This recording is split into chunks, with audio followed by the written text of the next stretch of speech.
Right, this is a completely new brand for myself, for this channel, and my main channel. This is Cadola. They like to design race-inspired watches. I've seen them around quite a bit. You'll have seen them on Instagram mainly. Well, that's where I saw them mainly. And when they reached out and wanted to send something in, I thought, you know what? The prices are agreeable. The watches don't look bad. It'd be rude to say no. Let me get this out of the box and we can unwrap it, because obviously you can't see bloody anything here. This is their Overdrive model. It's the first watch that they've sent in to me. I am a little bit excited to see what they actually produce, because I've seen a lot of people review these. So yeah, let's see if they hold up. Okay, so let me get that plastic off before we give an actual opinion. Now, instant reaction to it. It is going to be a big watch.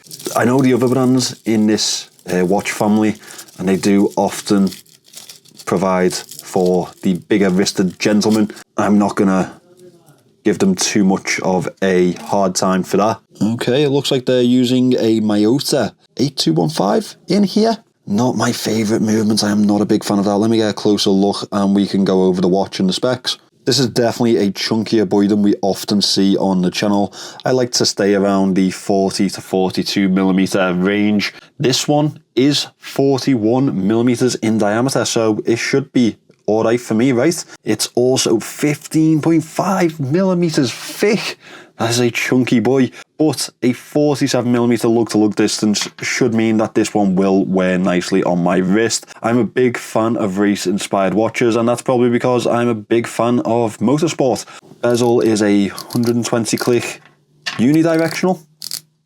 Let's get that all the way back around, because you know my OCD will kick off a bit. The dome sapphire definitely does the job in reflecting that light.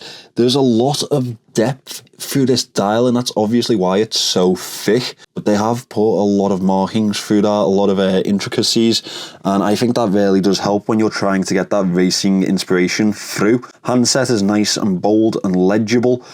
I think I quite like the circular center for that second hand. I think it gives that speedometer type of look, obviously what they're going for. I know that one will be diverse throughout the audience. I know a few of you won't like that, but I think it's quite a nice little touch. It's a very unique thing to see.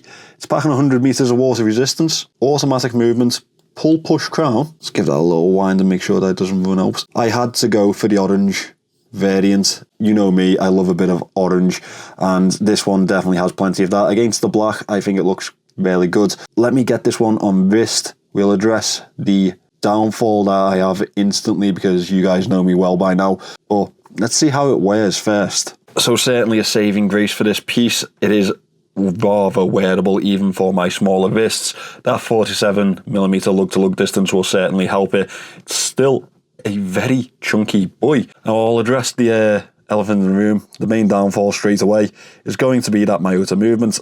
I personally just don't think the 8000 series is suitable in the modern day for what we can do with watchmaking anymore. I know other people disagree with me. That's fine. We can all have an opinion. Just remember that before you go and slate me in the comments.